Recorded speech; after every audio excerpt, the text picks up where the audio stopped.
예, 오늘은 우리 합신교단 우리 종교교육부에서 나온 은혜 방편 교재 제8과 특별히 이제 은혜 방편 세 가지 중에서 이제 마지막 부분, 즉 이제 말씀, 또 기도, 그리고 이제 성례에 대해서 이렇게 다루고 있는데 오늘부터 이제 성례에 대해서 함께 은혜와 도전을 받았으면 좋겠습니다. 예, 오늘 본문 우리 고린도전서 10장 2절부터 우리 4절 말씀을 우리 잠깐 이렇게 말씀을 드리면 이스라엘 백성들이 이제 홍해 바다를 건너는 사건들을 지금 그 고린도전서 10장에는 뭐에 비유를 합니까? 홍해 바다를 건너는 사건을 구름과 바다에서 세례를 받고, 그죠? 홍해 바다 이 사건이 왜 세례를 받는 사건과 이렇게 연결되어 있을까요? 그죠? 또 우리가 세례 받을 때 분명분잔하잖아요, 그죠? 신령한 음식과 떡과 잔을 나누는데 오늘 본문에 보면 다 같은 신령한 음식을 먹으며 이스라엘 백성들이 광야에서 뭘 먹었죠? 40년 동안 만나를 먹었잖아요. 그죠? 여기서 신령한 음식은 만나를 의미하는 것이죠. 그죠? 또 뿐만 아니라 신령한 음료를 마셨으니 여기 신령한 음료는 어떤 음료일까요? 이스라엘 백성들이 광야에서 신령한 음료를 마셨는데 어디서부터요? 반석을 치니까 이렇게 물이 나왔잖아요. 그죠? 그래서 이 지금 이스라엘 백성들의 홍해 바다 사건과 이 광야에 그들이 만나와 물을 마셨던 그것을 이제 세례에 비하고 있단 말이죠. 자, 먼저 이제 왜 이스라엘 백성들이 광야에서의 이런 모든 일정들, 먼저 홍해 바다 건너는 사건을 세례라 표현했을까요? 왜 하나님께서 이스라엘 백성들을 홍해 바다로 건너게 하셨는가? 그 이유가 몇 가지가 있거든요. 첫 번째 이유는 뭔가 하면 이스라엘 백성들은 늘 그냥 애굽으로 돌아가려고 하는, 조금 힘들면 그때가 좋았는데, 그죠? 그들은 마치 애굽 신드롬에 걸려 있었죠. 조금 불편하고 힘들면 그냥 왜 우리를 여기 데려와서 이렇게 고생시키냐고. 그래서 늘 이렇게 애굽으로 돌아가려고 하는 게 있기 때문에 홍해 바다를 이렇게 지나게 하시면서 이스라엘 백성들이 육지같이 건너고요. 애굽 군대는 수장당하지 않습니까?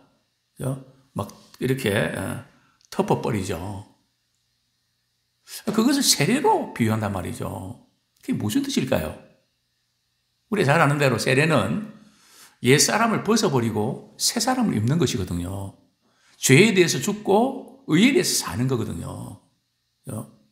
그래서 이 홍해바다 이 사건, 그래서 신앙생활에서 제일 이제 중요한 것이, 또 세례받는 것이 제일 이렇게 중요한 것이 바로 옛사람은 그리스도와 함께 죽고 이제 새 사람인 그리스도 안에서 새 사람으로 살아내는 거, 그게 세례라는 거죠.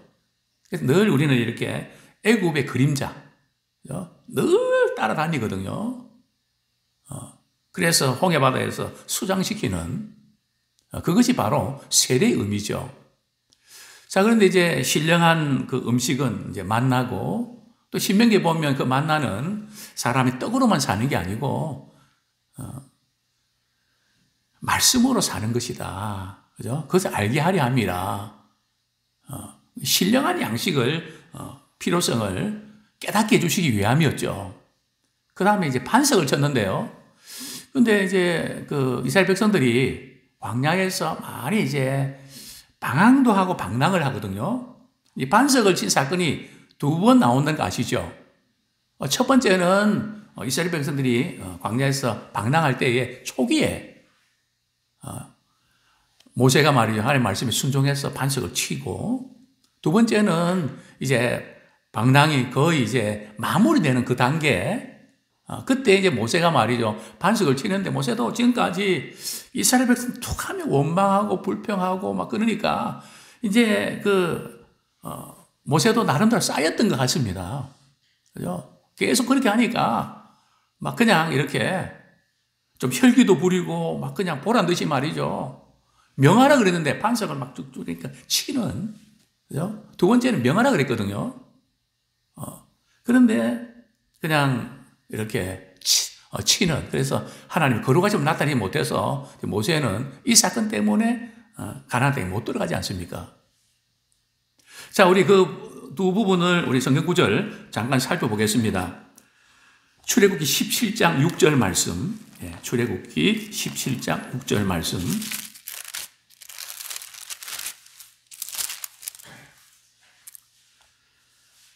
네, 같이 한번 읽겠습니다. 출애굽기 17장 6절 말씀. 시작. 내가 호렙산에 있는 그 반석 위 거기서 내 앞에 서리니 너는 그 반석을 치라. 그것에서 물이 나오리니 백성이 마시리라. 모세가 이스라엘 장로들의 목전에서 그대로 행하니라. 그가 그곳 이름을 마사 또는 무리바라 불렀으니 이는 이스라엘 자손이 다퉜음이요 또는 그들이 여호와를 시험하여 이르기를 여호와께서 우리 중에 계신가 안 계신가 하였음이더라. 저는 늘 이 7절 말씀 읽을 때마다 하나님이 계신다면 어떻게 이룰 수 있나 하는 이런 우리의 의구심이나 이런 부분들이 이 말씀하고 비슷하지 않나. 하나님이 계신가 안 계신가. 어쨌든 초기에 이 반석에서 물이 나오는 사건이 있고요. 그 다음에 이제 우리 민수기 20장 11절부터 13절까지 한번 찾아보겠습니다. 민수기 20장 11절에서 13절까지.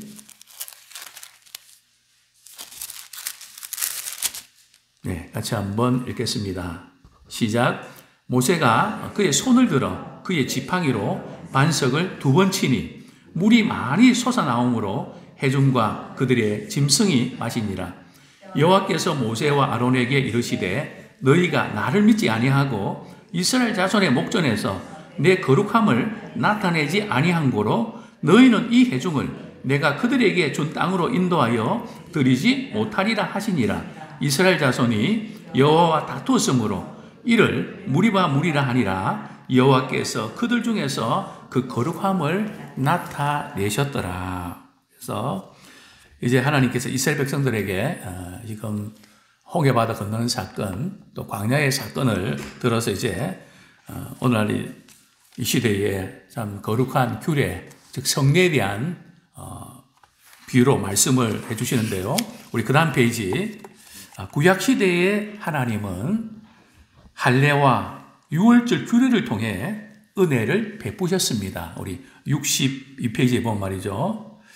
성례는 하나님께서 우리에게 은혜를 베푸시는 방편이라는 거죠. 이 성례가 대단히 중요합니다. 절기도 사실 중요하거든요. 물론 우리 지금 신약 시대는 구약 시대에 뭐 이렇게 초막절, 유월절 지키는 그런 개념으로 우리가 절기를 지키는 것도 아니죠. 다만 하나님께서 구원해 주신 은혜를 우리 기억하는 그런 절기죠. 어쨌든 구약 시대에 하나님께서 은혜를 베푸시는 방편, 할례와 유월절 규례. 할례가 뭘까요? 이스라엘 백성들은 하나님의 언약 백성이라는 것을 표시하는 표시죠. 우리 남자의 생식기의 표피를 잘라서 말이죠. 이제 하나님께서 이제 아브라함과 제일 먼저 언약을 맺으면서 이제 언약의 표징을 이렇게 하나님의 백성임을 증명했죠. 물론 이것은 단순히 그저 육체 일부만을 이렇게 베어내는 그런 의미가 아니라 계속의 선지자들은 마음의 할례를 행하라. 이 마음의 할례를 행하라는 의미는 하나님께서 우리에게 요구하시는 그 말씀과 또 사랑하는 일, 섬기는 그 부분들을 지켜내라. 중요한 것은 육체적인 할례에 끝나는 것이 아니고 그것은 바로 마음의 할례, 즉 영적인 의미가 있다는 것을 이제 우리에게 말씀하고 있는 것이죠. 그 성례를 이렇게 어떤 분들은 표현합니다.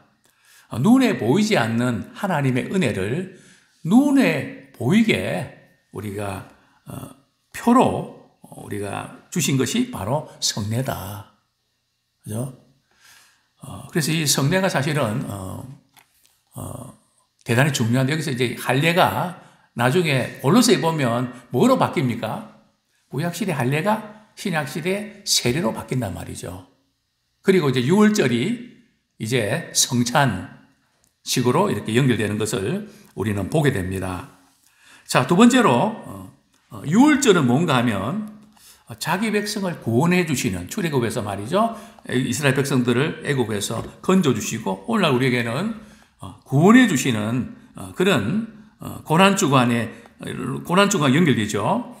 그래서 그런데 유월절에 말이죠. 뭘 잡습니까? 어린 양을 잡거든요. 예수님께서 유월절 어린 양으로 오셨잖아요. 자, 여기서 우리가 먼저 조금 기억해야 될 것은 구약시대에 죄를 지으면 그 죄 문제를 해결하는 방법으로 하나님께서 제사장을 통해서 어떤 예식을 행하게 하셨습니까? 제사를 행하게 하셨죠. 그죠? 우리 제사의 어떤 그 과정들을 이렇게 보면 한번 생각해 볼 필요가 있죠.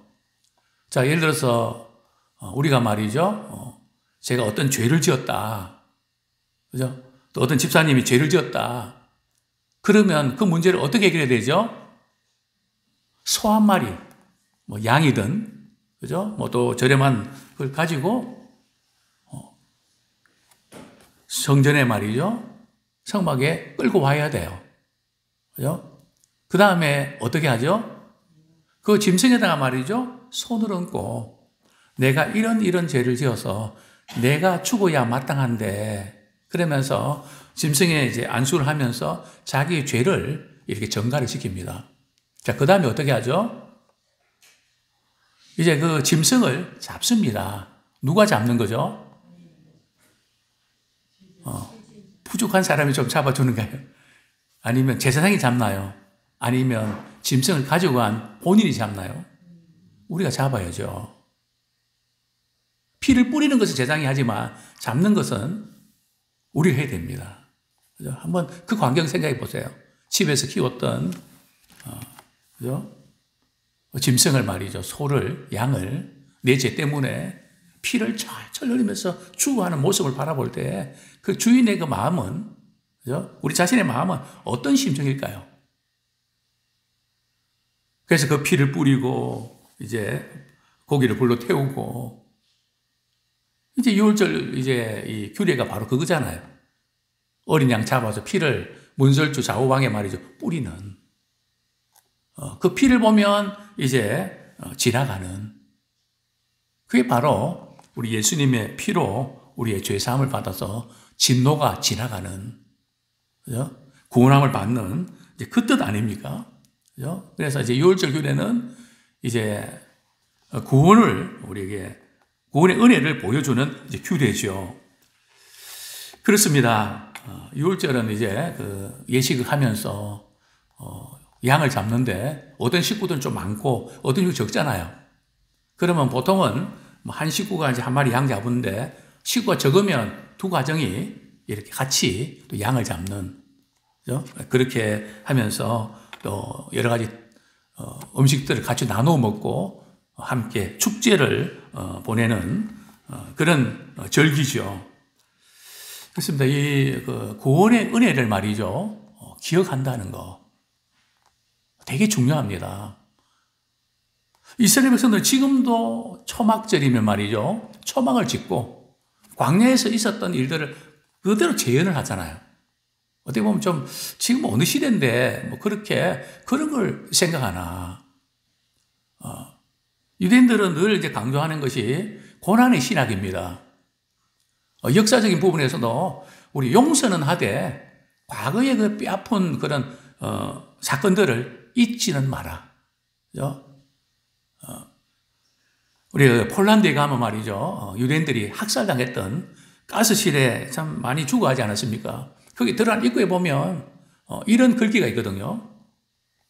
용서는 하되 잊지는 마라.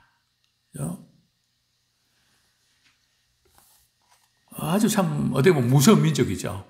그래서 어떤 그 계기를 통해서 철저하게 그것을 이렇게 통해서 계기로 삼는 그 배후에는 늘 이 절기를 지키는 아마 이 부분이 굉장히 배후에 그런 것이 깔려져 있지 않나 생각을 하게 됩니다.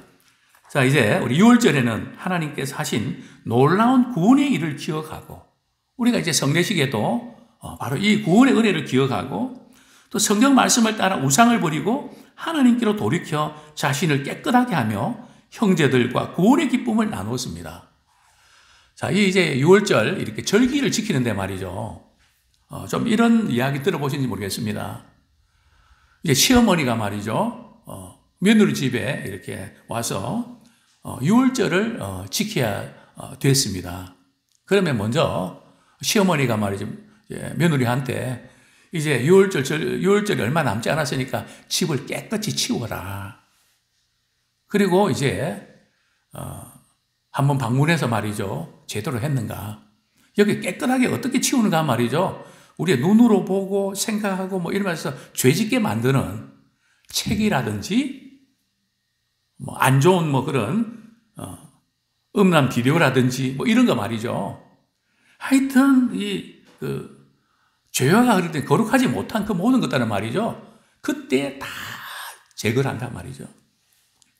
그래서 시어머니가 보고 합격 불합격 여부를 이렇게 알려줍니다. 아직 멀었다. 이거 치워, 이거 정리해야 된다. 그러니까 그건 철저하게 말이죠. 절기 지킬 때 그냥 뭐 날짜가 되어서 그냥 이렇게 하는 게 아니라 그 절기 지키기까지 철저하게 자기 자신을 돌아보고 고치고 이런 과정들이 있음을 우리가 보게 됩니다. 자, 두 번째로 우리 신약시대의 예수님은 세례와 성찬이라는 성례를 제정하셨습니다. 성례라는 뜻이 뭘까요? 세례와 성찬을 줄인 거거든요. 그런데 성찬 대신에 성만찬이라 그러죠. 성찬과 성만찬은 뭐가 다를까요? 말 그대로 성만찬은 시간적으로 언제 하는 거라고요? 저녁에 하는 게 만찬이잖아요.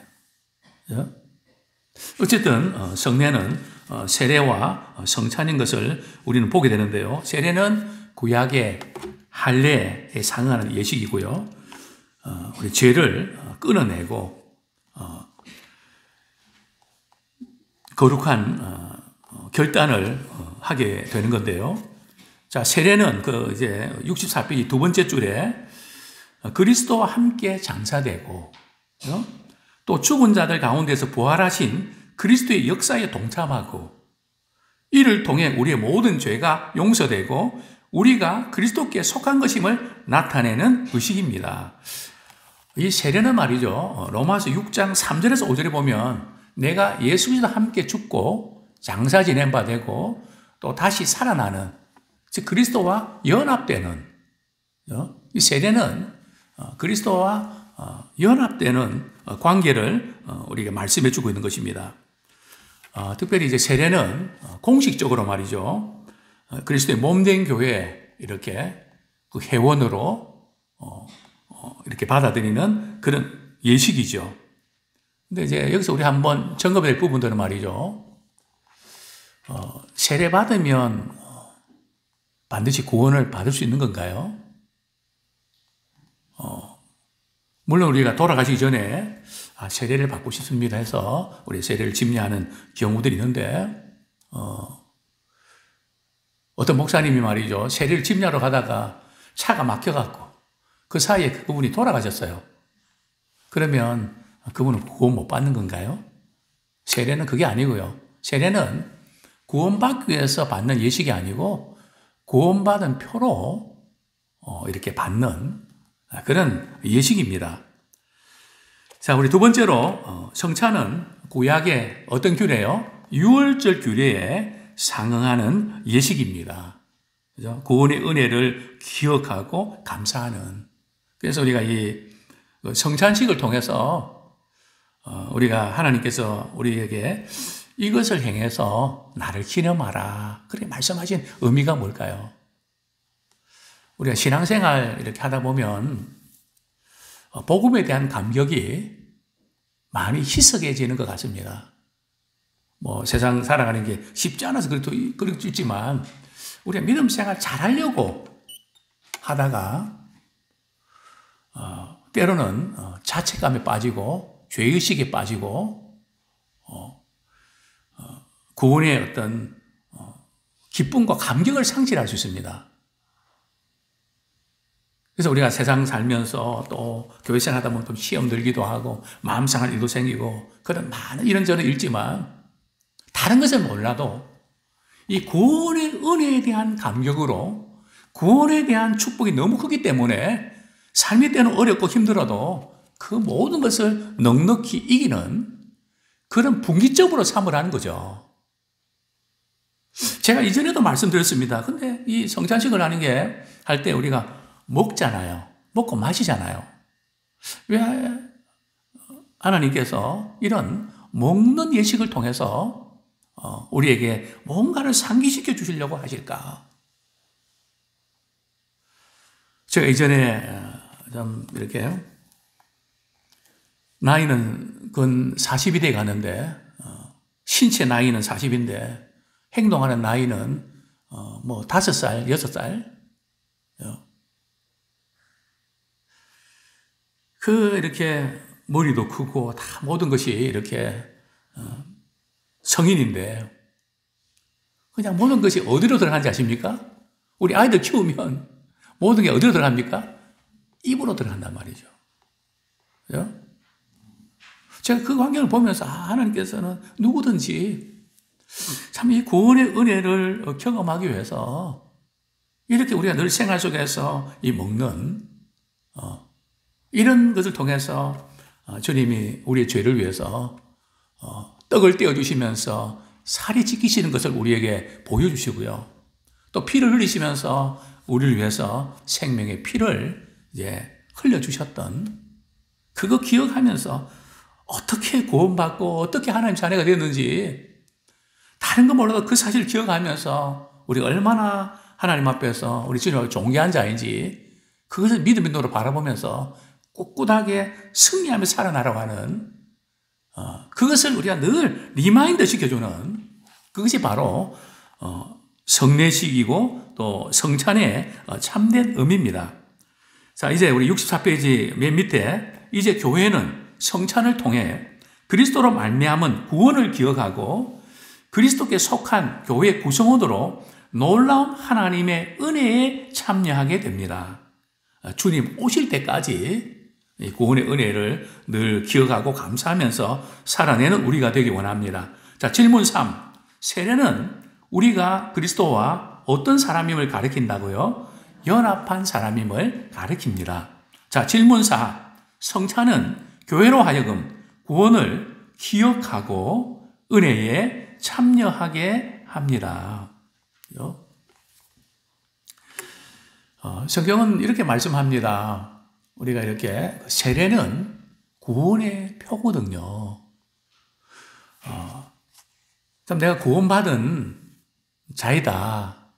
그 알 수 있는 가장 정확한 것이 뭘까요? 우리 베드로전서 3장 21절. 과연 나는 이렇게 하고 있는가? 분명히 예수 믿고 구원받은 하나님의 자녀라면 반드시 이 부분이 생활 가운데서 이렇게 일어나야 되는 것을 보게 되는데요. 베드로전서 3장 21절 같이 읽겠습니다. 시작. 물은 예수 그리스도께서 부활하심으로 말미암아 이제 너희를 구원하는 편이 곧 세례라. 이는 육체에 더러운 것을 제하여 버림이 아니요 하나님을 향한 선한 양심의 강군이라. 이 구원의 표는 말이죠. 하나님을 향해서 찾아가는. 이전의 성경 구절은 이제 하나님 향하여 찾아간다. 이제 그것을 이제 새로운 우리 성경은 선한 양심의 강구다. 즉 하나님을 찾아가는 것. 사랑하는 관계는 어떻게 알 수 있습니까? 사랑하는 사람을 찾아가잖아요. 방금 만났는데도 그냥 이렇게 잠자기 전에 말이죠. 또 카톡을 보내고 보고 싶다 그러고, 그죠? 사랑하는 사람들은 그리워하고 찾아간단 말이죠. 구원받은 표는 주님의 은혜를 생각하고 찾아가죠. 말씀을 통해서, 기도를 통해서, 믿음의 사람들과 통해서, 또 주님이 기뻐하신 일을 통해서 늘 주님과 연결시키는, 그죠?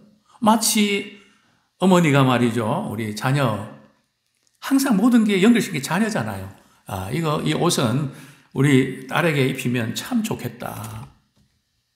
그죠? 모든 게 연결시키는, 그게 바로 사랑이잖아요.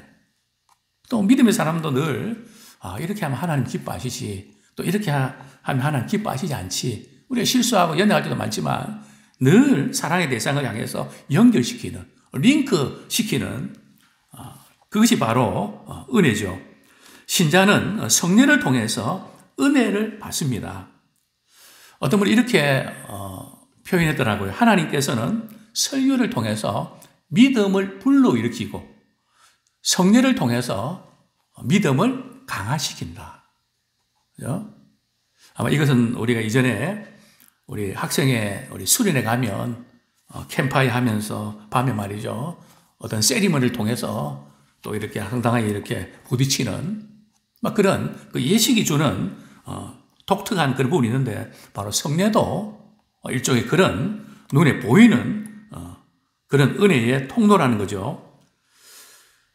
성도는 성례를 통해 그리스도와 구원에 대한 성경의 교훈을 배우게 됩니다. 세례는 그리스도와 함께 죽고 다시 살아남을 보여주고, 또 성찬은 교회가 그리스도 하나로 연합되는, 참 이 성찬식을 통해서 우리는 그리스도의 몸이 하나 되고, 또 그리스도와 우리의 관계뿐만 아니라 서로의 관계도 마찬가지입니다. 그래서 이 성찬식을 통해서 우리 한 지체임을 우리가 확인하고, 우리는 서로 다른 존재가 아니라 그리스도 안에서 하나다. 연합의 굉장히 중요한 그런 부분임을 우리가 알게 됩니다. 그래서 우리가 이제 이 구원의 은혜에 감격해서 내가 누군지, 내가 신자로서 어떻게 살아야 될지, 또 교회에서 내가 어떻게 섬겨야 될지, 어떻게 말씀에 순종하며 살아야 될지 우리는 서로 풍성한 은혜를 경험하게 된다는 것이죠. 그래서 이 성례는 가시적인 그런 이렇게 명시적으로 보여주는, 믿는 사람과 믿지 않는 사람을 보여주는, 초대교회에서는 말이죠. 이제 성례식을 행할 때, 분명분잔할 때에, 보통 먼저 이제 애찬 예식을 했거든요. 먼저 준비한 식사를 가지고 같이 나누고, 이제 그 다음에는 애찬 예식을 거행했는데, 애찬 예식 거행할 때는 믿지 않는 사람은 집으로 돌려보냈습니다. 그리고 믿는 사람들끼리만 이제, 성찬 예식을 이렇게 거행했는데요. 자, 두 번째로, 은혜를 사모하며 믿음으로 성례에 참여합시다. 그래서 적어도 이제 우리 다음 주에 우리 성례식이 있습니다. 이렇게 하면 한 일주일 정도 말이죠. 이렇게 주님께서 보여주시는 구원의 은혜와 그 사랑을 또 사모하면서, 또 잃어버렸던 부분들을 회복하면서, 또 우리 자신이 뭐가 잘못됐는지 자신을 살피면서 우리 믿음으로 우리 성례에 참여하는, 그냥 뭐 아무 생각 없이 왔다 오늘 성례식이네 이렇게 해서 참여하는 게 아니라 이렇게 갈망하고 기도하는 가운데 믿음으로 참여하면 참 좋겠습니다. 근데 문제는 이 성례가 말이죠. 이렇게 성례 자체가, 예식 자체가 우리가 은혜를 주는 거 아닙니다.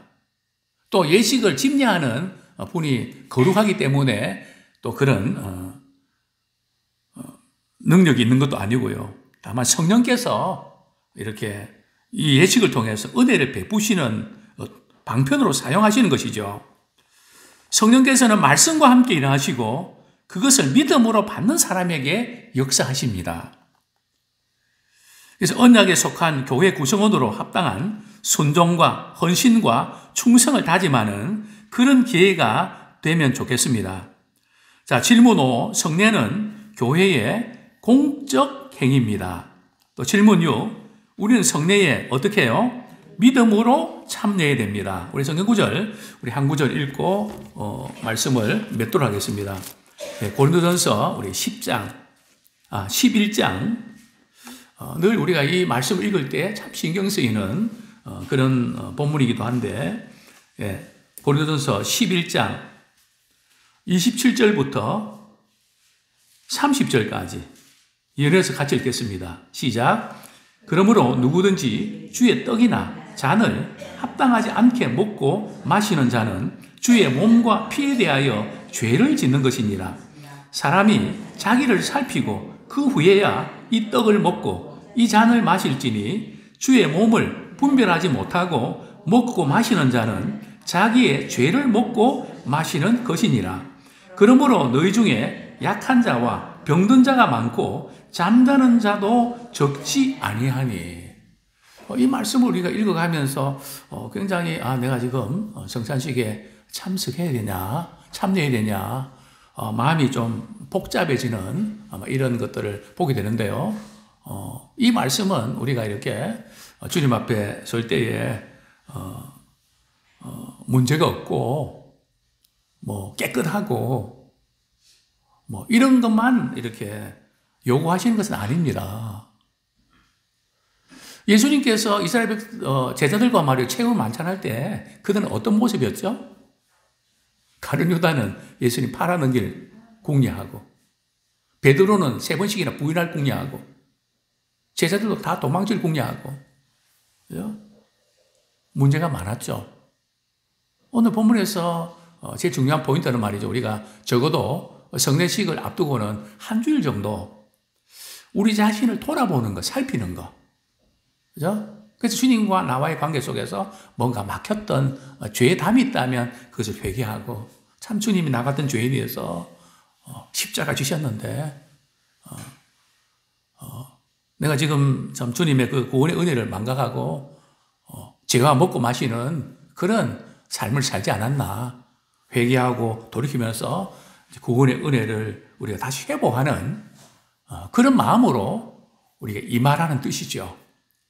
아무쪼록 우리 성례를 통해서 하나님께서 우리에게 은혜를 베풀어 주시기를 원하시는데 이 복을 우리가 누리는 우리 모두가 되기를 축원합니다.